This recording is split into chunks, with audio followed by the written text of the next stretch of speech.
Hello, good evening, everybody. Welcome to Turkish Cultural Center, second virtual Ramadan Iftar dinner. It's very exciting to have you here. It's very exciting to celebrate in this way online again.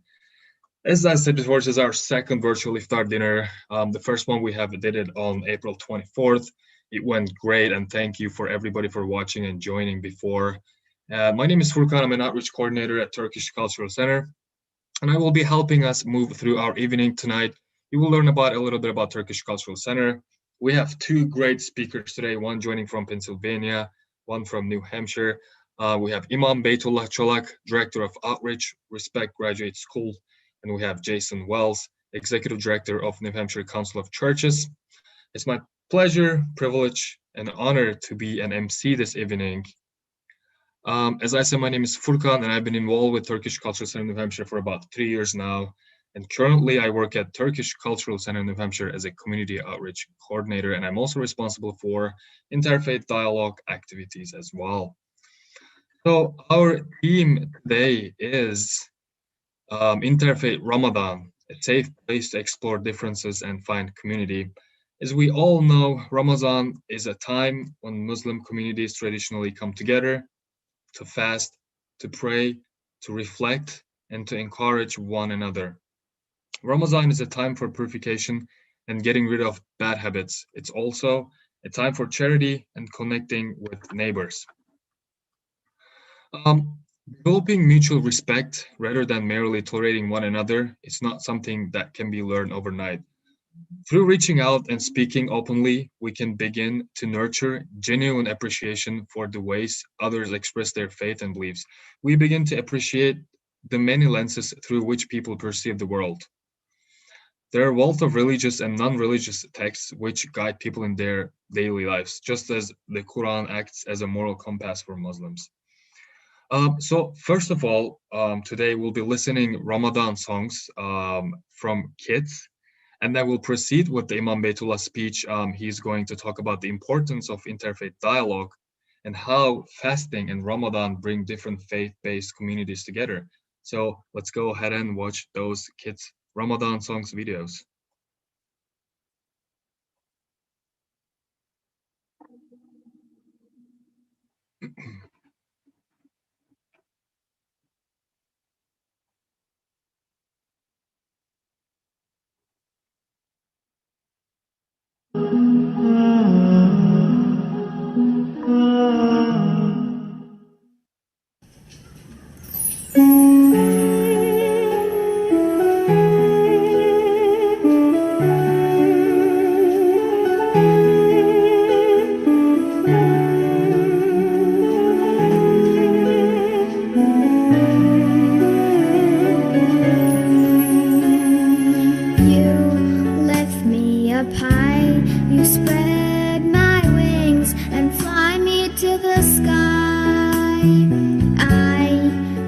So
Oh my God, I love this song. When I listened this song first 2 weeks ago, I'm just like, and I'm playing guitar. I'm just like, I really need to cover this song as well. It's a very, very nice song, and then it sounded really good, especially when the kids did it.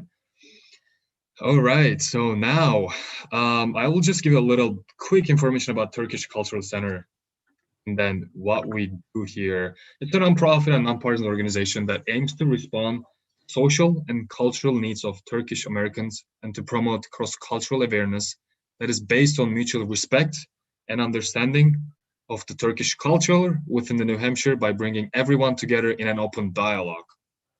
So that word is always very important to me, open dialogue. We, the Turkish Americans, believe that promoting respect and mutual understanding among all cultures and faiths is one of the critical means to create a harmonious environment. There's a large community of Turkic American living in New Hampshire. To fulfill its mission, our organization partners with other faith-based, civic, and social organizations and organizes sponsors educational and cultural activities. So we do a lot of seminars, lectures, festivals, dinners, iftar dinners, and friendship dinners, art performances, trips, are some of these activities through which we seek to interact with members of diverse groups and share and appreciate our common values. So right now we're going to hear from Imam Beytullah Cholak. He's going to talk about the importance of interfaith dialogue and how fasting and Ramadan bring different faith-based communities together, how important the Ramadan is. We're so happy to have him here, and I'm going to read his bio. He served as an ambassador of Turkish and Argentinian culture in San Antonio, Texas, building bridges between religious educators, the public, and public officials. He gives lectures about Islam in schools, universities, and religious institutions through his volunteer work with the Raindrop Turkish House of San Antonio. He coordinated several interfaith activities and regularly contributed to the interreligious compassion awareness initiatives growing in San Antonio. While teaching Arabic, Turkish, and theology, Imam Cholak's active involvement in the, I want to pronounce this right, Fundación de la Amistad Argentino-Turca, enabled him to play an important role in interfaith and intercultural activities in Argentina and abroad. He had audiences with Cardinal Bergoglio, now Pope Francis, in Buenos Aires and the Vatican. During his tenure in Argentina, Imam Cholak traveled to Brazil, Italy, France, Paraguay, Chile, Uruguay, Germany, Mexico, Israel, and Palestine to participate in various interfaith forums. Imam Beytullah, thank you so much for joining today. How are you? How are the kids? Thank you very much. Thank you very much. Here, when I Thank you, thank you. Hi, kids. one second, man. So when I see the Reverend family all together, I say, please come Good. to greet the people. Here with me, Santiago Said. Hi, Hello, Sant. happy Hello. Ramadan. Happy Happy Lent. Ramadan too. Thank you. How are you? People, and for the rest, I hope you're having a blessed day. Thank you. Thank you. And this is Benjamin Cholak. Benjamin Ammar Benjamin. Chalak. Yeah. So we are an interfaith family. My wife, she's from Argentina. So they just want to say hi to you. Okay.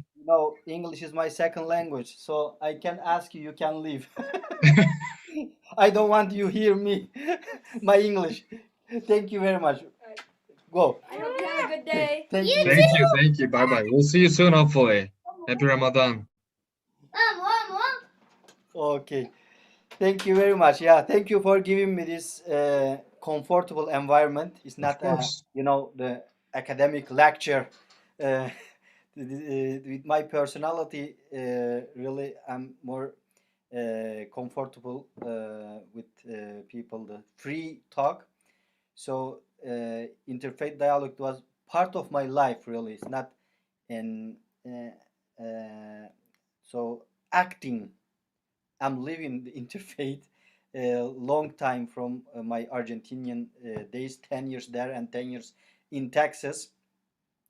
So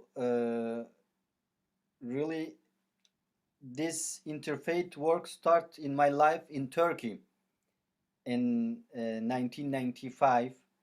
One of the important Muslim figure in my life and in the, we can say, in contemporary Islamic world. One of the pioneer of the interfaith leader, we can say, is Fethullah Gulen, which is very close to here where I am. I'm here in Pennsylvania, in Respect Graduate School. Maybe you see. I am imam in this institution, and I'm director of outreach. This is like Islamic seminar. We are offering online education. And Fethullah Gulen from here is about 30 minutes.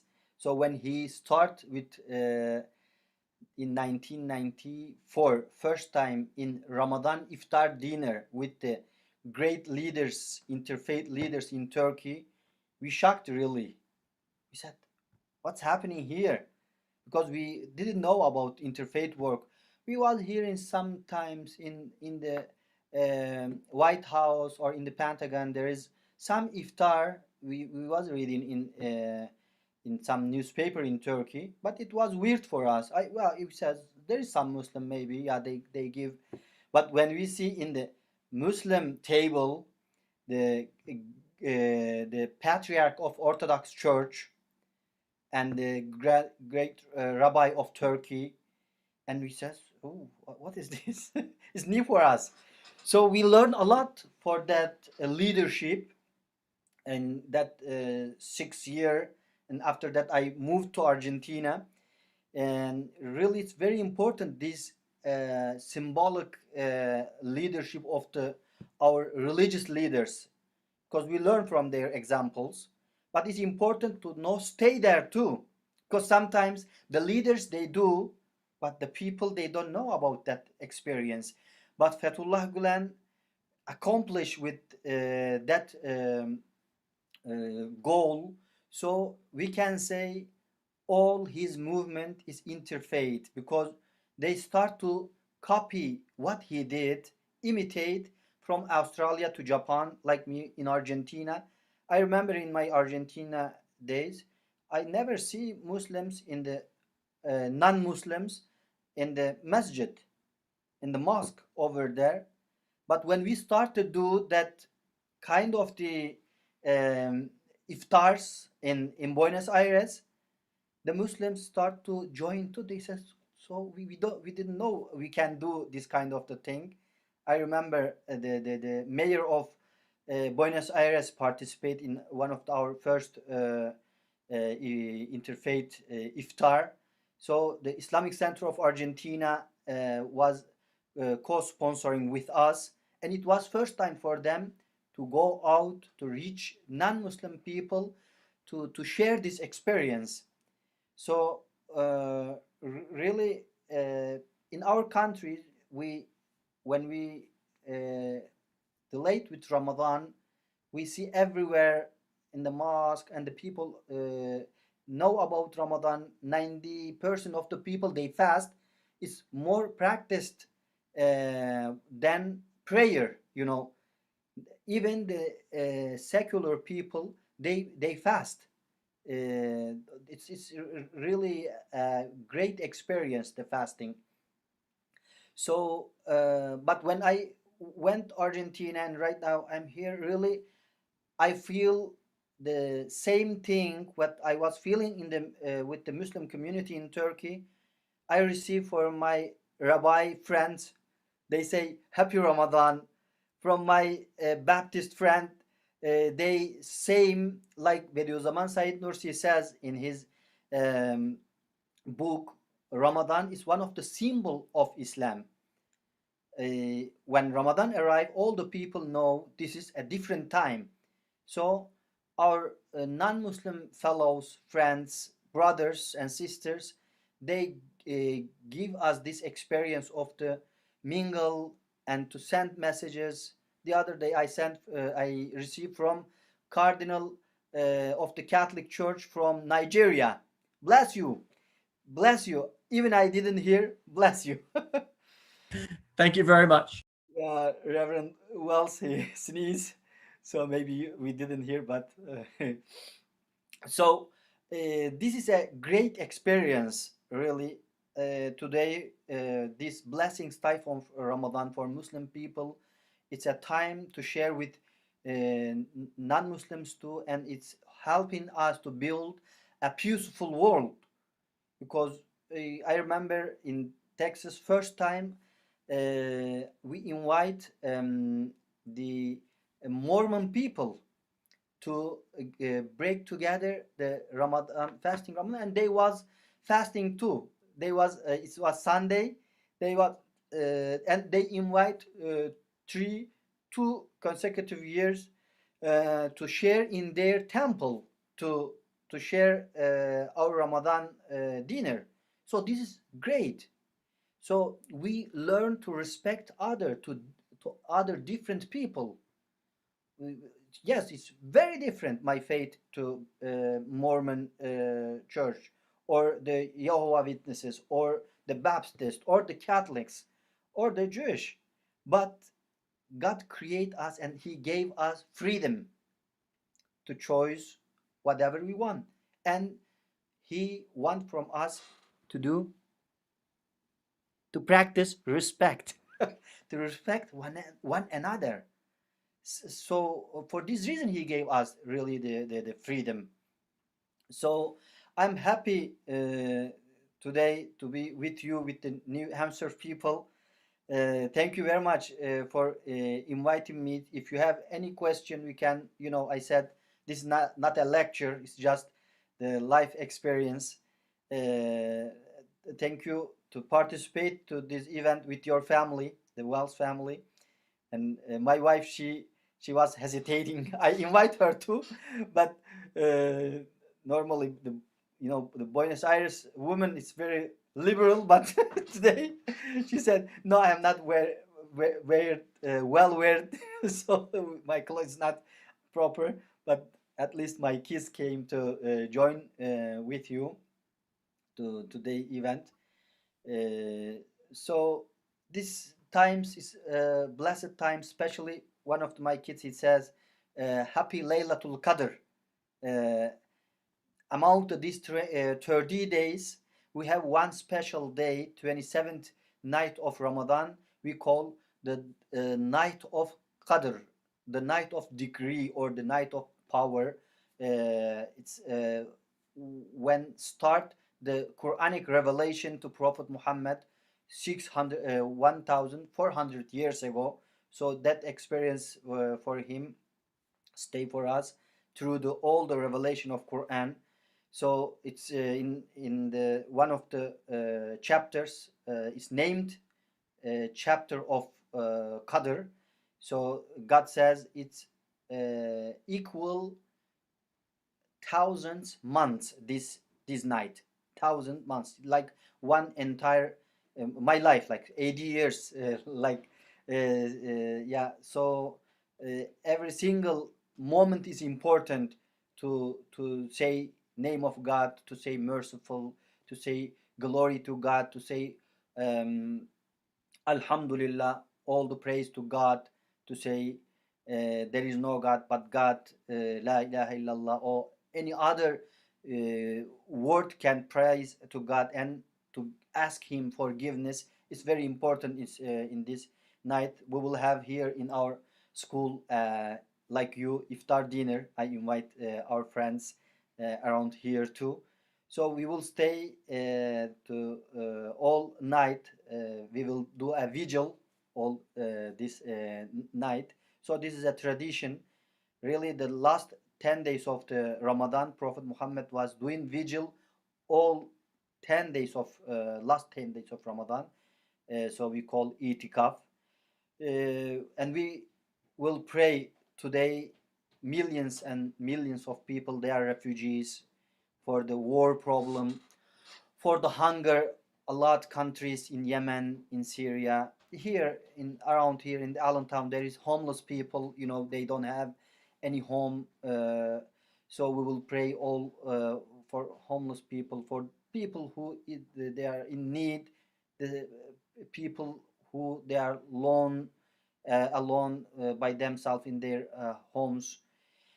May God give us from His mercy, compassion, to act, to create more peaceful world all together with you, with all other religions, to be like Pope Francis did last February.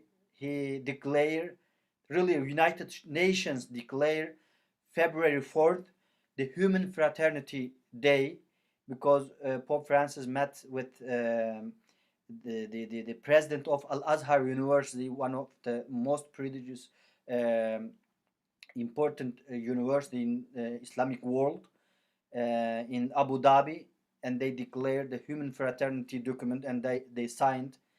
So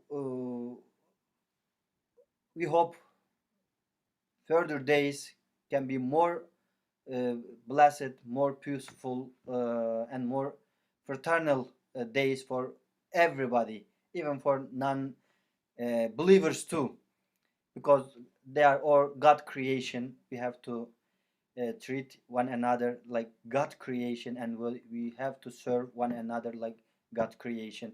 Thank you very much for this time to sharing with us, Wells family especially, and thank you very much, Furkan, for this invitation.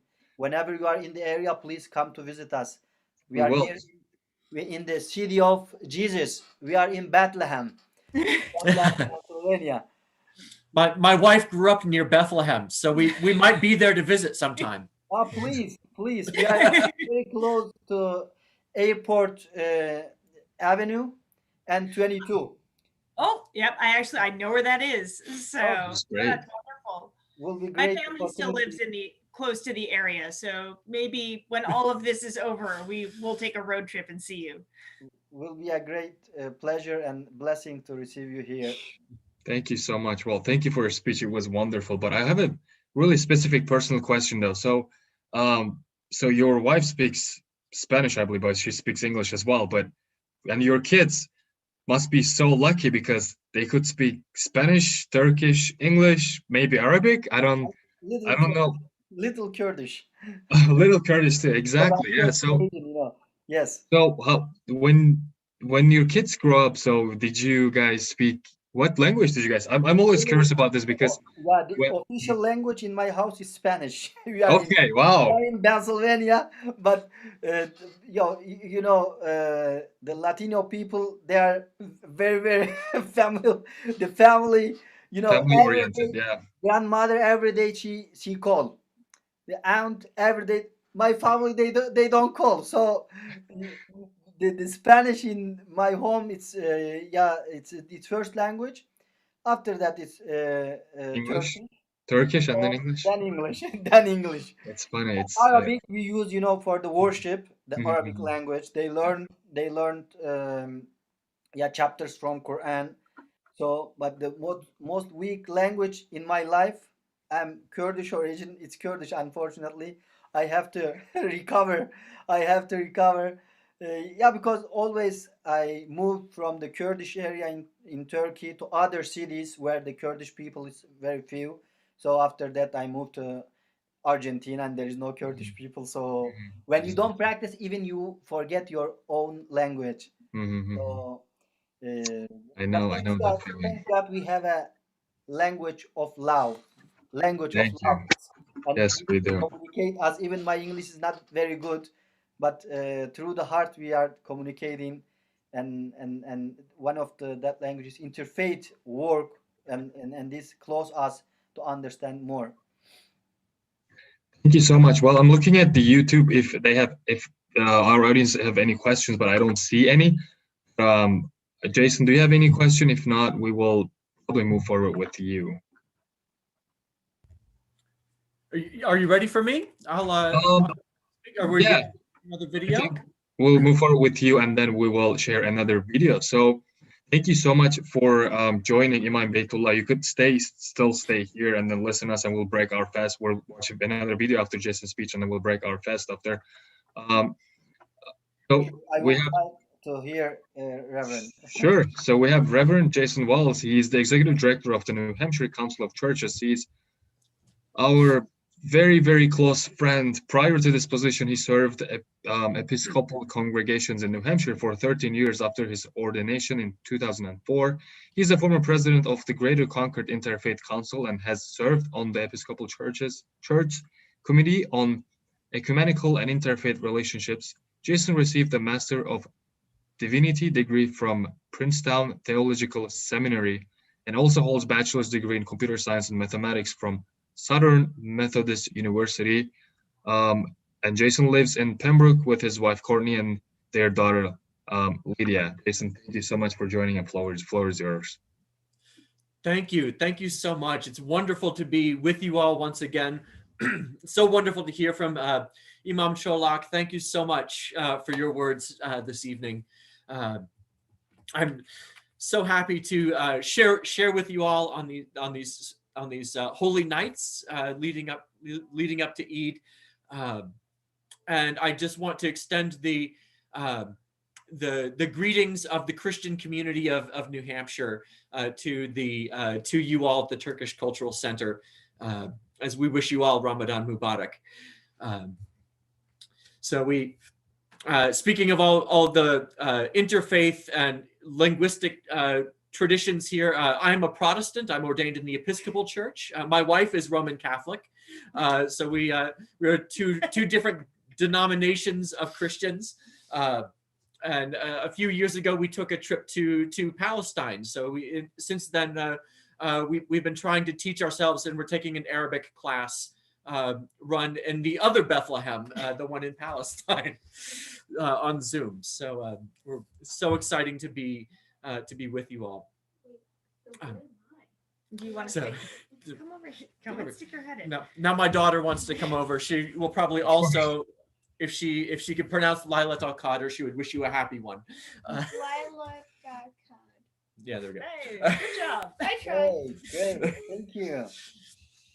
So, and I really appreciate the structure of the evening here. Christians, of course, have traditions and practices around fasting that in some ways they're different than what happens during Ramadan, but there are some similarities too, some things that we can learn from one another on, and learn our own faith more deeply when we encounter each other's traditions. I think of the number of places in the Christian scriptures where there are stories about fasting, and fasting, times of fasting in the scriptures for us almost always precede God doing something incredible, a miracle, a revelation happening.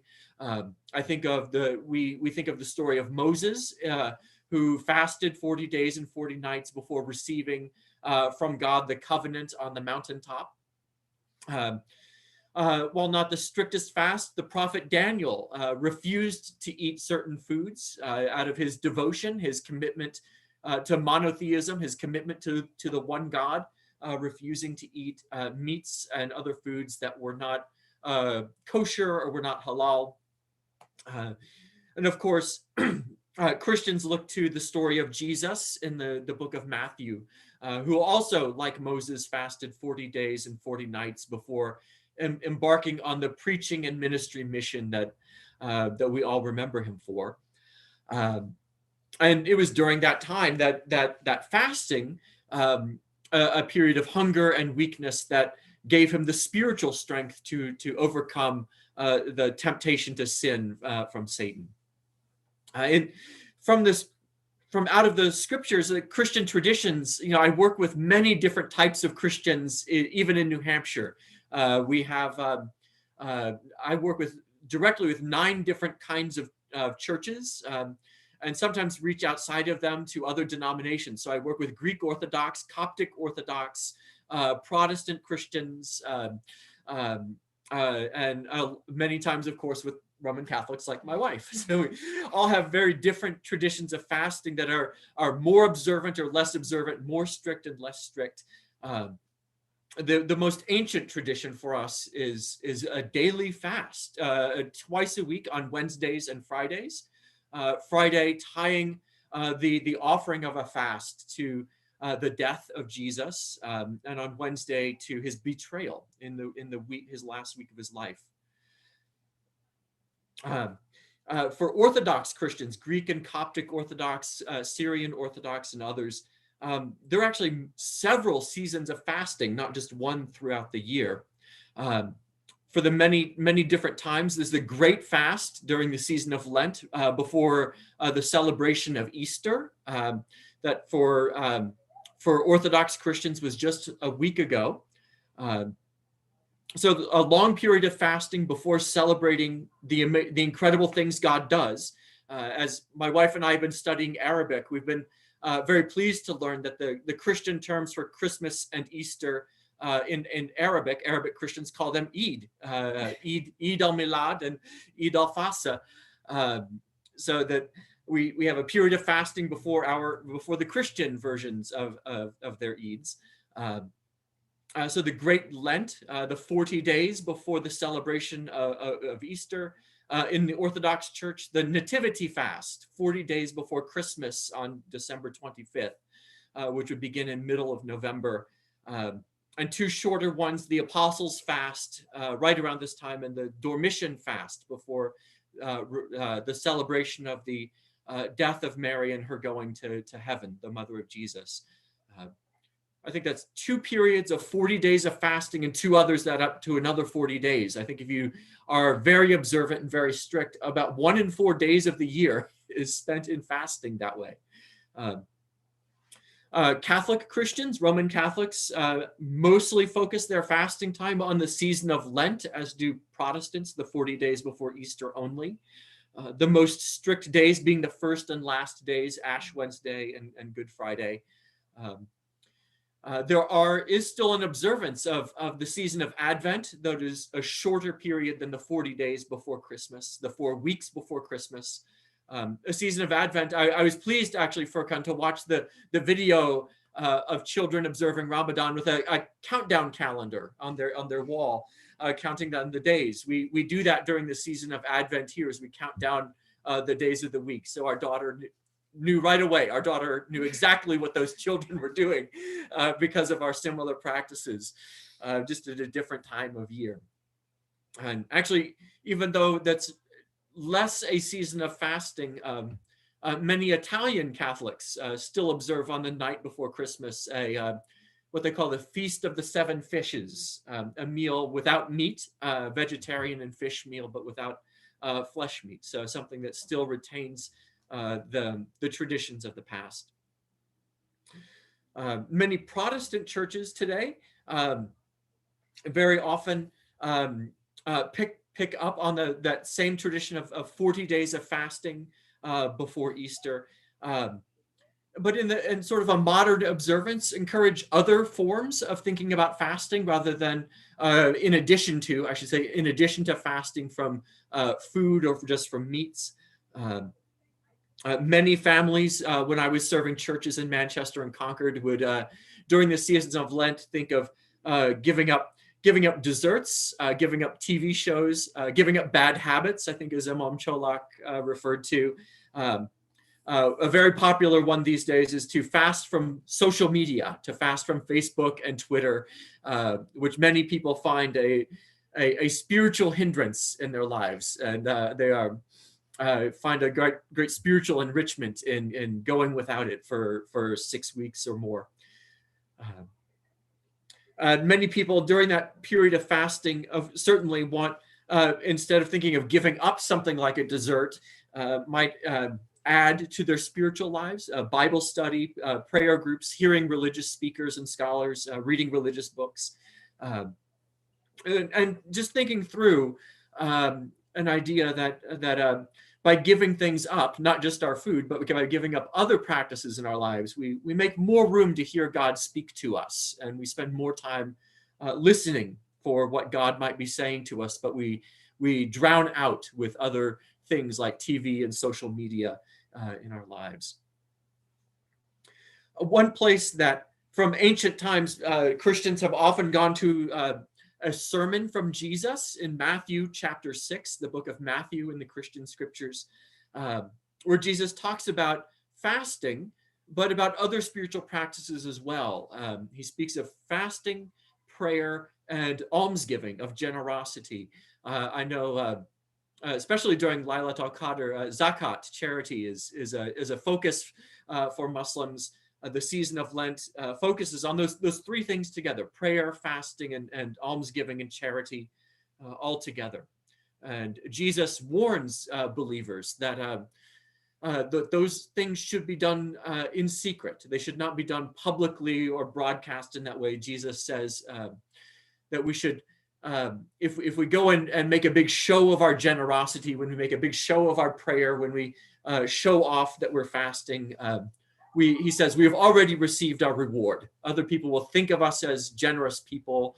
Other people will think of us as pious and devoted people.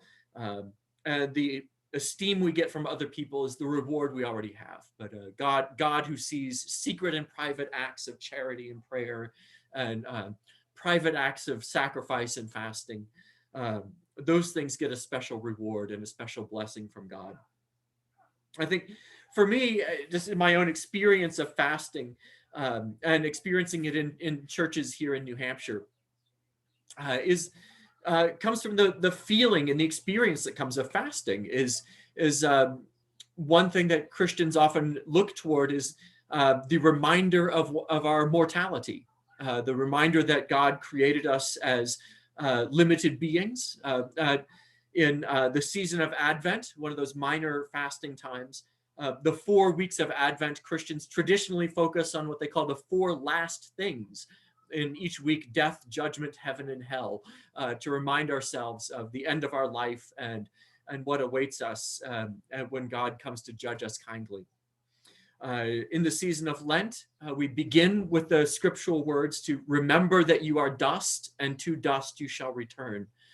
We often look to, in the Christian scriptures, the story of our creation, the creation of humankind, being made from the dust and dirt of the earth. I think which is very similar to how God creates humanity from al-alaq in Quran. That we remember the humble origins of humanity. In the life of my own churches, when I've led congregations, we've done some time to encourage people to write their wills as they think not only of our life and death, and that everything that we have in life ultimately belongs to God and is a gift of God, that we will not have it forever, but we think of how all of the things we have in life need to be given away generously, and we think of those things. So we tie again once together our spiritual commitments, our fasting commitment, and the commitment of generosity and kindness.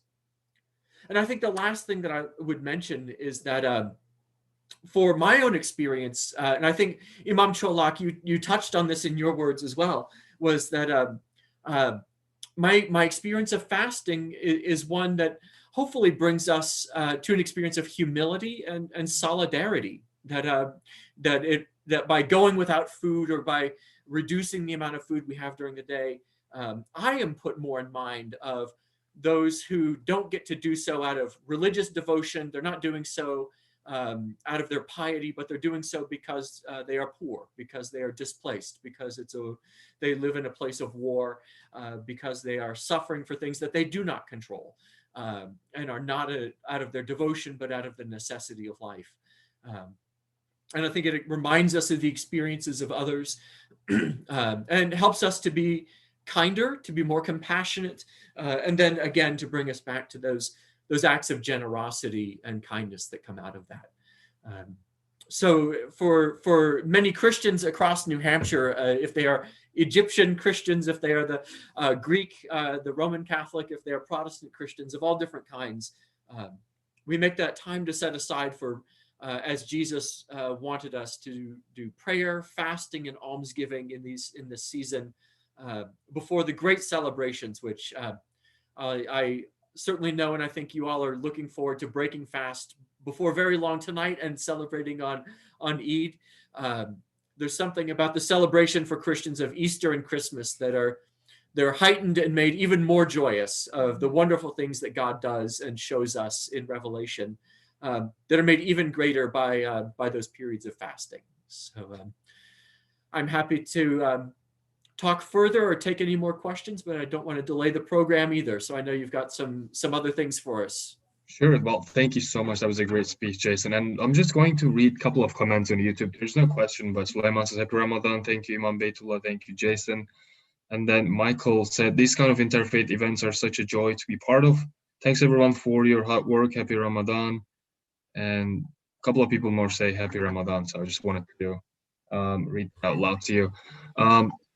Imam Baitullah, did you have any question? Or I know you guys are going to connect after this. Maybe we'll meet in Pennsylvania. Am I invited? Oh, absolutely. Yes, sir. Yes, sir. We have a friend here. He's a happy day, Akif. He had his new baby, so Nice. he pay to today iftar. So we have a lot happiness because there is a hadith saying of the Prophet Muhammad. It says there is two happiness for the believer, fasting believer. One when he break his fast, and the second one when he meet with his Lord in hereafter. So today we have the third one. This brother, he had a baby, so he invite the community to this iftar. Nice. So yeah, we are really happy. So thank you very much for all information about different Christian traditions fasting. Very rich, really, because sometimes they are similar, but you don't know. Very similar is different to differentiate. So Yes. thank you very much for that information, and I'm very happy to meet you, even it's virtual, but I feel the love from your faces. So may God give us the opportunity to meet personally, or in New Hampshire, or here. Yes. Alhamdulillah. Alhamdulillah. Yes. Thank you. Inshallah. Amen. And Ramadan Kareem to everybody on YouTube who was commenting. Yep. Thank you. All right. Well, thank you so much for both of your speeches. And then we're going to watch one of our members' kids. Umit, he's one of our board member. His kids were talking about their Ramadan experiences and thoughts. They're really cute. And then we're gonna watch that right now. Let's see. Okay.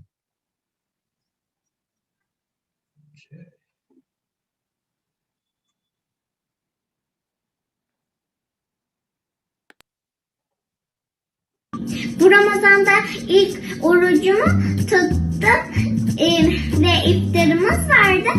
Komşular beni kutladılar ilk orucumda. Merhaba Ramazan. Süsledik. Önce babam dedi ki hoş geldin mi Ramazan yazalım. Merhaba Ramazan yazalım dedi. Biz de dedik ki hoş geldin Ramazan. Ve sonra çerçeve yaptık o süslerden. Böyle. Hem de bir de yamaç kırdık. Sevaç çektik. Oruç tuttuk. Ve tesbih çektik. Ve annemle babamla yavaş kırdık. Ailecek. Biz böyle yaptık işte. İşte bye bye. Başladı Ramazan.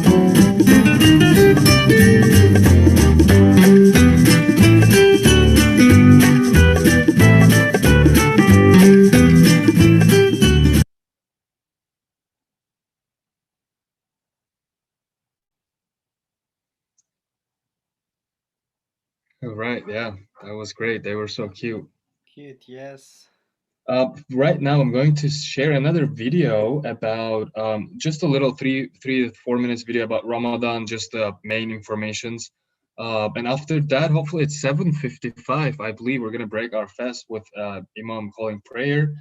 So let's see that video as well.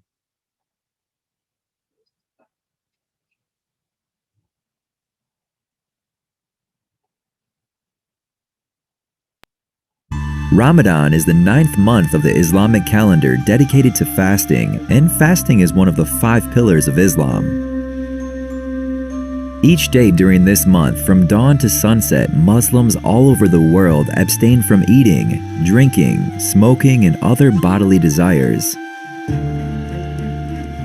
Fasting is intended to discipline a believer's spirituality, humility, and patience. Ramadan is a time to cleanse the soul, to focus on God, and to practice selflessness. Ramadan is also the month in which the Quran, the holy book of Islam, started to be revealed for the first time. The journey of fasting starts with the sahur, the pre-dawn meal.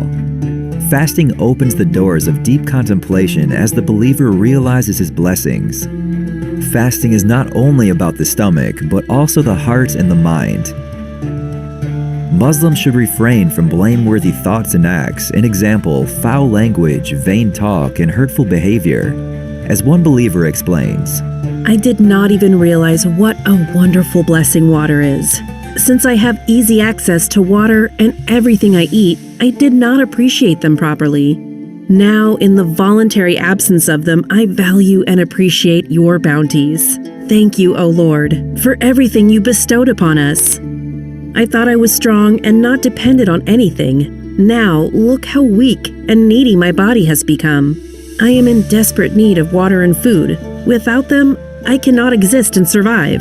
I am weak, O Lord. I need you and your sustenance to survive.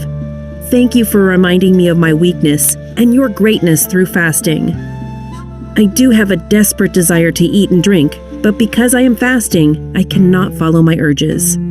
I have to control myself and should not let my craving control my soul and body.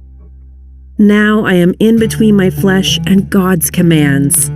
Fasting will allow me to have a stronger will.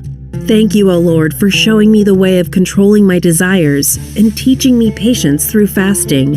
How about the people who are suffering with hunger and thirst every day? The beggar of food on my way to work whom I neglect every day. Now I understand what they're going through every day.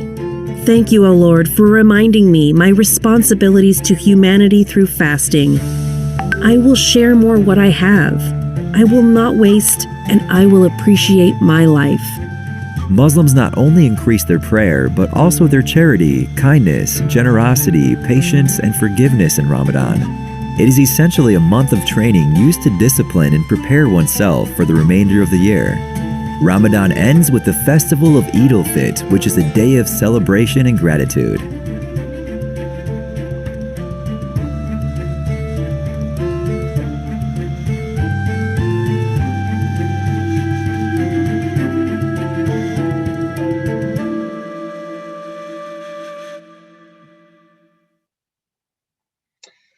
All right, that was just a quick little informative video about Ramadan. So right now, I am going to share Senator Jean Shaheen's remarks. She was going to make it today because in our um, first virtual Ramadan Iftar, we invited Chris Papas, our congressman, and then Maggie Hassan, and then they were both able to send us a letter as well. And then our mayor, Joyce Craig, were with us, and then she gave her remarks. And this time I'm going to share with you Jean Shaheen's letter. I'm going to read it out loud right now. Right. Dear friends, thank you for your invitation to attend tonight's virtual iftar dinner. Please know that I join in spirit as you gather to break your fast and celebrate the strong community ties that the members and supporters of Turkish Cultural Center have played such a pivotal role in forging. Since its founding, the Turkish Cultural Center has continued to serve the needs of the New Hampshire's Turkish American community and promote a greater understanding of Turkish culture. By hosting events such as tonight's iftar dinner, you have taken a leadership role and built meaningful relationships with other communities of faith in the Granite State. I know that this commitment to encouraging an environment of mutual acceptance will continue far into the future.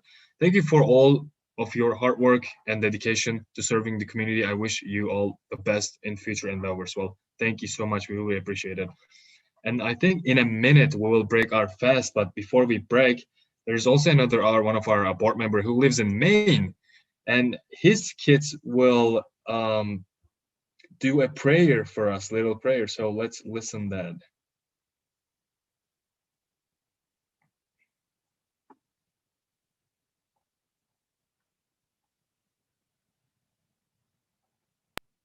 O Allah, bestow us with the fragrance of Ramadan and make our bond with you closer not only in Ramadan but forever.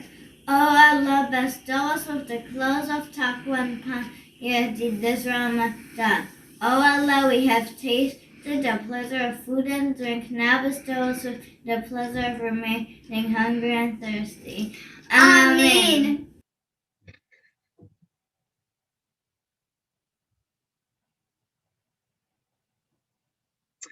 All right, now it's time to break our fast. So I'm going to open a video again to call prayer, and then we will watch another video about doctors talking about how beneficial fasting is, and then we'll end our program after that. All right, well, I am very hungry and thirsty, so I'm so glad right now.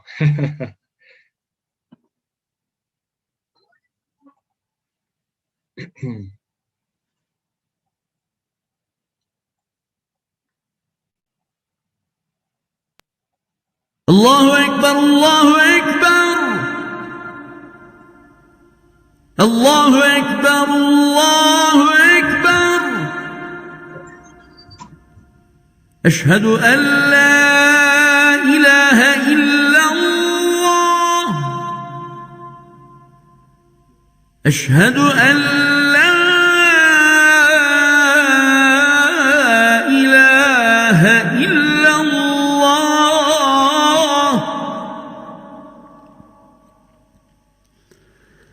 أشهد أن محمدًا رسول الله أشهد أن محمدًا رسول الله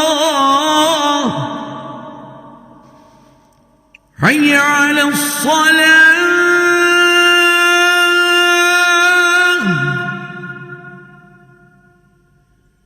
حي على الصلاة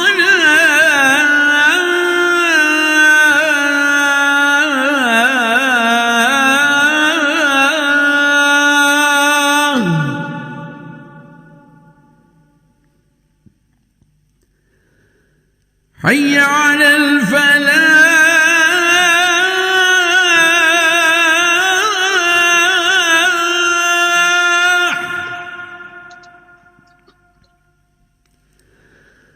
حي على الفلاح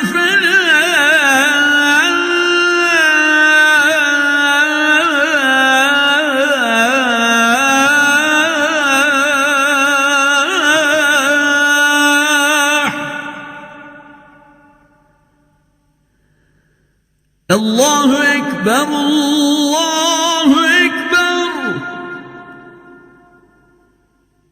لا إله إلا الله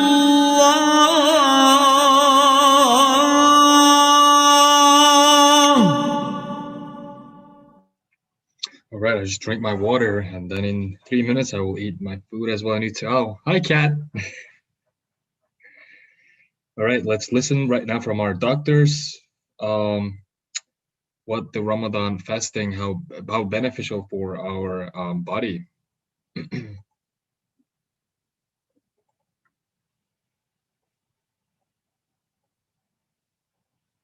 Welcome everyone, this is Dr. Aniza Irfan. I work at Truman Medical Center and I wanted to talk to you guys about the positive impacts that fasting has on our body. So according to medical literature, it has been proven that fasting can prevent the aging process. It can also prevent cancers. In addition, it can help lower our blood glucose or blood sugar levels. It can help lower our blood pressure. And it can also help lower our lipid levels, which are basically your cholesterol and your triglycerides.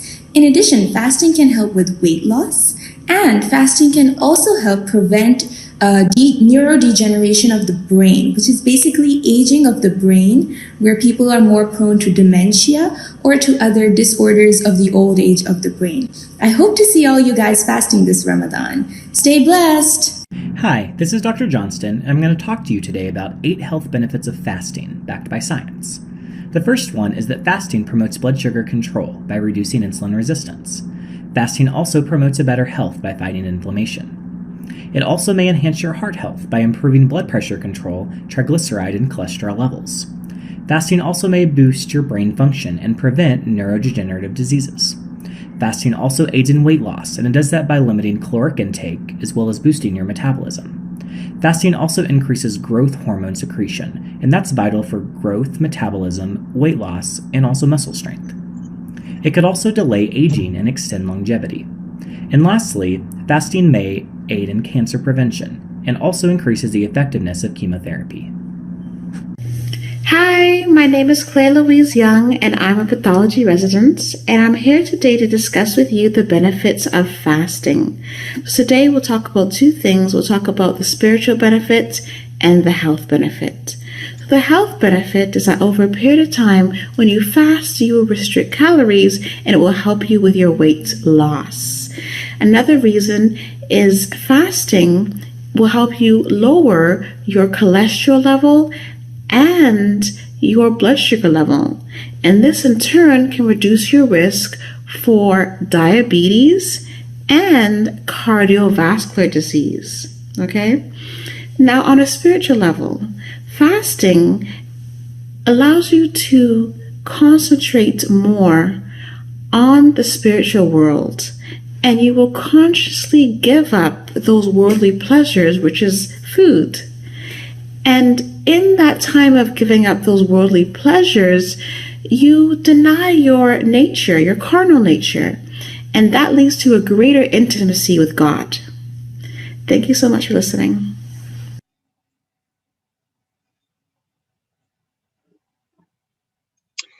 All right. Thank you so much, everybody, for joining our program. And then thank you, Jason. Thank you, Jason Wells family. Thank you, Imam Baytullah. And then I wish everyone a happy Ramadan, and I hope to see you again. We are hopefully planning another hiking event after Ramadan at the end of May or beginning of June. We're not sure, but we will make sure that we'll share it on Twitter, as you say, everyone can see it. And thank you so much. Thank you. Thank you. Have a great evening. Thank you. Bye-bye. God bless you. Shukran, teşekkür. Muchísimas gracias. Thank you. Just gracias. You are still in YouTube, or you're finished? Finish. I finish right now. So Okay.